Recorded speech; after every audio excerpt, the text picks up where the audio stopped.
Itong si Sara at si Robin Padilla, nagsa-self-destruct. Pinapahiya nila yung sarili nila sa mga pinagsasasabi nila. Una, si Robin Padilla, tama ba naman? Gumawa ng resolusyon dyan sa Senado para i-repatriate daw si Digong. Nakakatawa. Paano mo i-repatriate si Digong? Isa pa siya sa biktima ng kaguluhan dyan sa Iran at Israel. Tapos, Senado? Ano magagawa ng Senado? Ihawak ng International Criminal Court kung di ka ba naman talaga Anong klaseng tao ka, Robin Padilla? Senador ka. Ipaparipatriate mo yung hawak ng ICC. At anong kapangyarihan ng Senado? Mas magaling ka pa sa presidente. Nakakatawa yan si Robin Padilla. Number 2, itong si Sara Duterte. Tinawag daw po na Budol King. Itong si PBBM, scammer daw. Biglang si PBBM ang naging scammer. Nakakatawa to Biglang si PBBM naging scammer dyan. Sino ang scammer dyan? Ang scammer, yung sinasahuran ka ng gobyerno, wala kang ginagawa, puro kang gala. Diba? Nakarating na raw, nakabalik na ng Pilipinas ngayon. Ang tanong dyan, kailan na naman aalis siya? Next week, alis na naman yan. Diba? Kung saan naman pupunta yan. Yan ang Budol Queen. Ang laki-laki ng sinasahod mo sa gobyerno, almost 400,000 a month. Plus the bonuses. Plus the confidential funds. Plus the chiching-chiching. Tapos, hindi ka magtatrabaho kung ano-ano pang gagawin mo. Kung ano-ano pang sasabihin mo sa presidente at sa gobyerno. O, nabasa nyo na yan? Itong sinasabi ni Sara Lustay Duterte. Sabi niya, it looks good on paper. Patungkol po dito sa sa ekonomiya daw ng Pilipinas, sa ilalim po ng administration ni PBBM. Sabi niya, it looks good on paper but you don't see it at all in everyday lives of Filipinos. Sa Tagalog, maganda lang daw po sa papel yung pagganda ng ekonomiya ng Pilipinas dahil hindi naman daw po nararamdaman o hindi naman nakikita sa buhay ng mga Pilipino. There is nothing happening in our economy. Yung mayaman, mayaman pa rin. Yung mahirap, lalong naghihirap. Hindi naman sa lahat ng pagkakataon. Unang-una, maraming mahirap na medyo umaangat-angat. Merong mayaman na nananatiling mayaman. Merong mahirap na nananatiling mahirap. At maraming factors dyan. Hindi mo lahat pwedeng isisi sa gobyerno yan. At alam na alam mo yan. That's the first point. Hindi mo pwedeng isisi sa gobyerno, tanging kay PBBM o sa gobyerno kung bakit ka mahirap. Yes, factor yan. Pero hindi mo pwedeng i-attribute yung pagiging mahirap mo dahil sa gobyerno.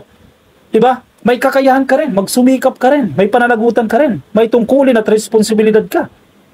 Number 2, kung magsalita tong si Sara Duterte, kala mo hindi siya parte ng gobyerno. Parte po siya ng gobyerno.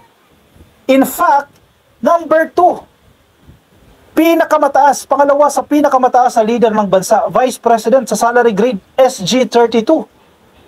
Si PBBM, SG33. Siya, SG32.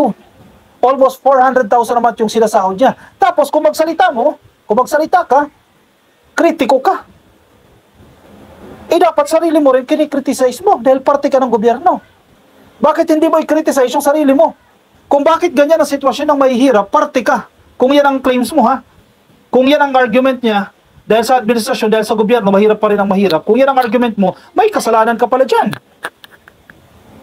Kasi hindi ka rin nagtrabaho. Kung ang tingin mo sa gobyerno, hindi nagtatrabaho, edi parte ka, vice presidente ka Parte ka ng gobyerno. Pero kung magsalita si Sara, akala mo, spectator. Akala mo, audience lang. Hoy, madam, key player ka. Pangalawa ka nga Kung sa basketball sunod ka sa team captain. Diba? Vice-presidente ka. So kung pumalpak ang gobyerno, palpak ka rin. Kasi vice-presidente ka Kung nagtagumpay ang gobyerno, nakikisaw-saw ka pa. Posible ka pang madamay sa tagumpay ng gobyerno. Panahon ni Marcos yan at ni Sara Duterte. Umunlad ang Pilipinas. Diba? Makikinabang ka pa dyan. Pero kung magsalita to, akala mo naman, hindi siya parte ng gobyerno. Yan ang Budol King.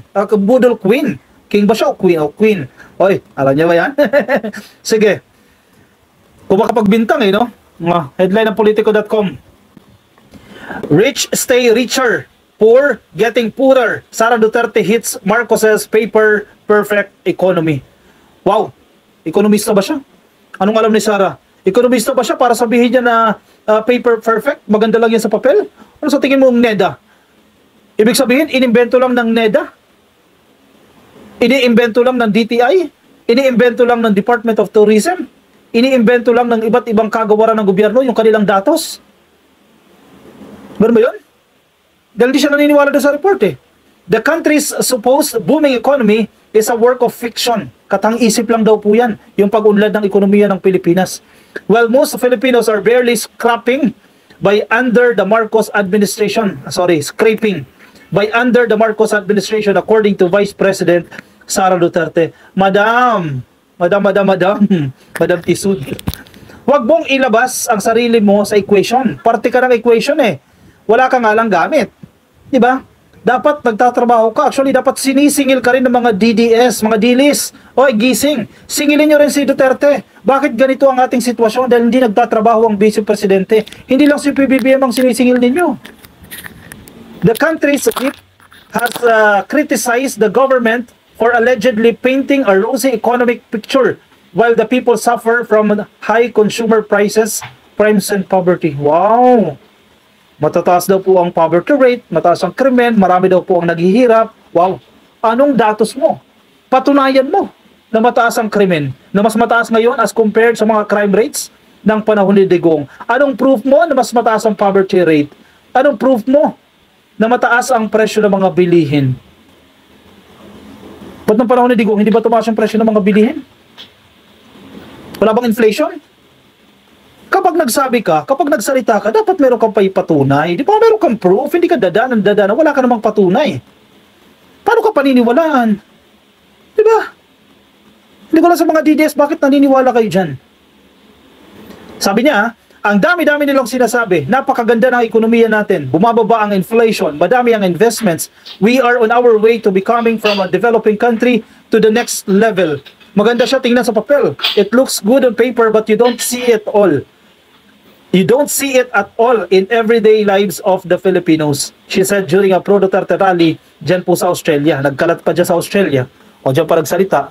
Di niya rin alam. Marami din mga Pilipino ayaw na nandiyan siya. Nagkilos protesta pa nga para tutulan yung ginagawa niya dyan Alam mo, imbes na tumulong tong si Sara Duterte i-promote ang Pilipinas sa ibang bansa, sinisiraan niya ang Pilipinas. Hindi siya nakatutulong. Kaya anong ambag niya sa Pilipinas? Isa na, nandiyan ka sa Australia, hikayatin mo yung mga Australian. Makapag-meeting ka sa mga businessman dyan, mga businesswoman. O pasok kayo dito sa Pilipinas, mamuhunan kayo. Ganun dapat. Tumayo ka sanang ambasador ng Pilipinas. Pero anong ginawa niya dyan? O, hawak ng mikropono. Nagsisigaw. Siniraan ng Pilipinas. Tama ba yun? Hindi ka na nakakatulong sa Pilipinas, nakakasira ka pa. Diba may kasabihan tayo, kung hindi ka magiging parte ng pag-angat ng isang tao, ng isang bayan, huwag ka nang maging parte ng kanyang pagbagsak. Nagigets niyo yung punto na yun, ka-coffee? Manahimik ka na lang, wala ka na ginagawa, ikaw pa itong madaldal. Diba kung may ginagawa ka, pwede ka pa mag-criticize. Pero wala ka nga ginagawa Tama yung kasabihan na kapag ang lata walang laman, napakaingay. There is nothing happening in our economy. O yun naman pala ma'am. Wala nangyayari sa ating ekonomiya. Ibig sabihin, hindi ka kasi nagtatrabaho. Hindi ka tumutulong or hindi mo lang alam na ganito yung mga nangyayari kasi lagi kang absent. Baka hindi ka na nga nanonood ng balita O umatid ka ba ng meeting? O hindi ka na ini-invite? Wala ka talagang papel kasi talaga. Spare tire lang. Pinanindigan na talaga. Yun nakalagay dyan sa ating konstitusyon na spare tire lang. Ang Vice Presidente, once mamatay ang Presidente, incapacitated or mag-resign, napapalit ang Vice Presidente. Yun lang talaga. Wala na siyang ginawa.